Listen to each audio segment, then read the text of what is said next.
This question may sound clever, but after careful consideration, it's so deeply confused that it's hard to make any sense of it, and I want to tell you why. I'm Tim Barnett, and today we're applying some red pen logic to a tweet from University professor Mark Darcy. Class is in session.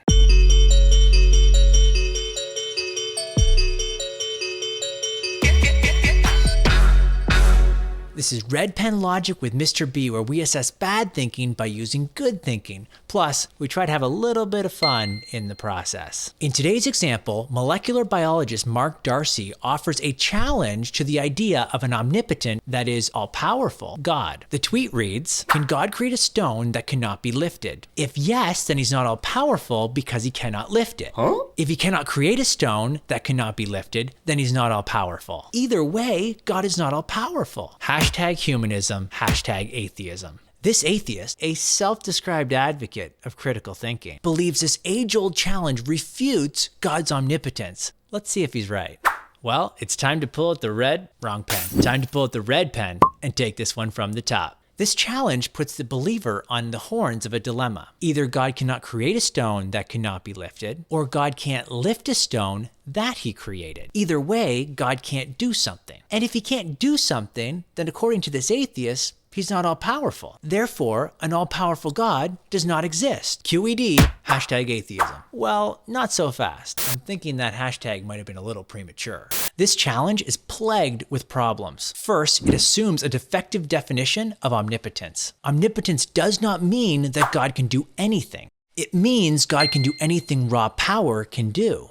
No amount of power, though, can accomplish something logically impossible. That qualification is key. Darcy may be surprised to learn that this challenge was answered hundreds of years ago. Thomas Aquinas wrote, "Whatever implies contradiction does not come within the scope of divine omnipotence because it cannot have the aspect of possibility." In other words, to say that God can't do something logically impossible does not limit God in any way. Sure, God can't make a married bachelor or a square circle, but that's because those words make no sense. They're self-contradictory concepts. In the same way, the question, can God create a stone that cannot be lifted, is also meaningless because it's self-contradictory, namely an omnipotent God defeating his own omnipotence. It's asking, can God be omnipotent and not omnipotent at the same time? The answer is no, but it's not because he's not all-powerful as the tweet assumes. It's because the task of an omnipotent God creating a stone that cannot be lifted is not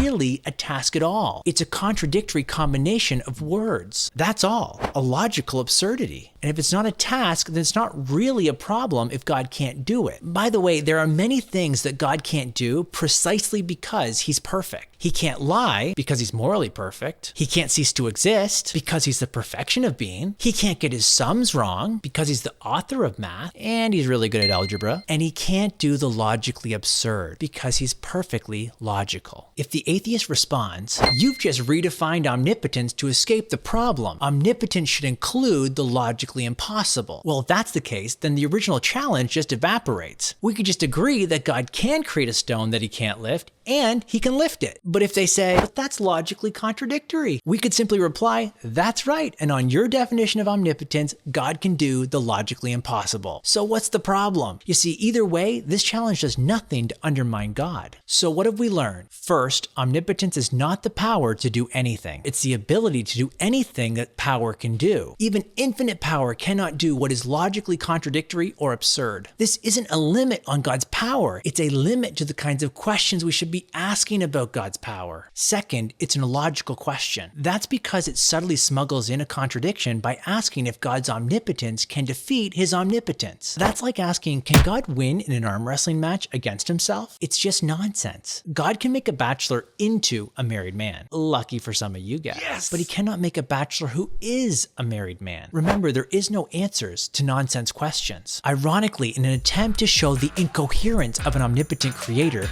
this atheist relies on an incoherent question. That's not how critical thinking works. Class dismissed. If you want to see more videos like this, be sure to subscribe to the channel and hit the bell so you get notified when a new Red Pen Logic video is released. And if you want even more clear thinking Christianity, then subscribe to the Stand to Reason YouTube channel where we put out a new video every other week.